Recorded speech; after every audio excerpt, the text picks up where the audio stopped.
স্বপ্ন পূরণ হলো মুসলিম জাতির। এ যেন নতুন খবর শুনল পুরো মুসলিম বিশ্ব। এবার পবিত্র কোরআনের কাছে মাথা নত করেছে সমস্ত আধুনিক বিজ্ঞান। আধুনিক বিজ্ঞানের বড় বড় বিজ্ঞানী ও গবেষকরা পবিত্র কোরআনকে বিজ্ঞানের অন্যতম বিষয়বস্তু হিসেবে তুলে ধরেছে। প্রিয় দর্শক, পবিত্র কোরআনে 1400 বছর আগে যে কথা বলা হয়েছিল সেই কথাই আজকের এই আধুনিক বিজ্ঞান নতুন করে গবেষণা করে প্রমাণ করেছে। আপনাদের কাছে একটা প্রশ্ন, আপনি কি পবিত্র কোরআনের পক্ষে নাকি আধুনিক বিজ্ঞানের পক্ষে? অবশ্যই কমেন্ট করে জানাবেন। তো চলুন বেশি কথা না বলে শুরু করে আজকের ভিডিও। আজকে আপনাদেরকে জানাবো পবিত্র কোরআনের কাছে কেন মাথা নত করলো আধুনিক বিজ্ঞান। যে বিজ্ঞান সবসময় কোরআনকে অস্বীকার করে আসছে, সেই কোরআনের কাছে বিজ্ঞান আজ মাথা নিচু করে আছে। 1 নম্বরে পবিত্র কোরআনে সূরা ফুরকানের 61 নং আয়াতে বলা হয়েছে চাঁদের নিজস্ব কোনো আলো নেই, কিন্তু আধুনিক বিজ্ঞান এই কথাটি অস্বীকার করত। এখনকার আধুনিক বিজ্ঞান কয়েক বছর আগে জেনেছে চাঁদের সত্যি নিজস্ব কোনো আলো নেই।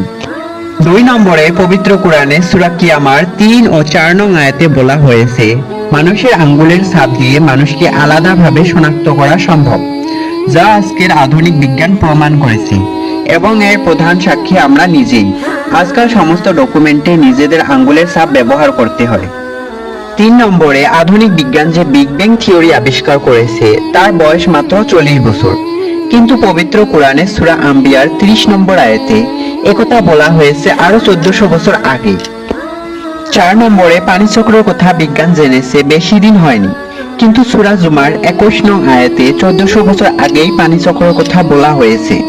5 নম্বরে বিজ্ঞান কয়েক বছর আগে গবেষণা করে জেনেছে লবণাক্ত পানি ও মিষ্টি পানি একসাথে মিশ্রিত হয় না, কিন্তু পবিত্র কোরআনের সূরা ফুরকানে 25 নং আয়াতে একথা বলা হয়েছে 1400 বছর আগেই। 6 নম্বরে ইসলাম মদকে হারাম করেছে। চিকিৎসা বিজ্ঞান বলেছে মদ পান লিভারের ক্ষতি করে। 7 নম্বরে ইসলাম শুকরের মাংসকে হারাম করেছে। আধুনিক বিজ্ঞান বলেছে শুকরের মাংস লিভার হার্টের জন্য খুবই ক্ষতিকর, যা মানুষকে হঠাৎ মৃত্যুর দিকে ঠেলে দিবে। সুবহানাল্লাহ।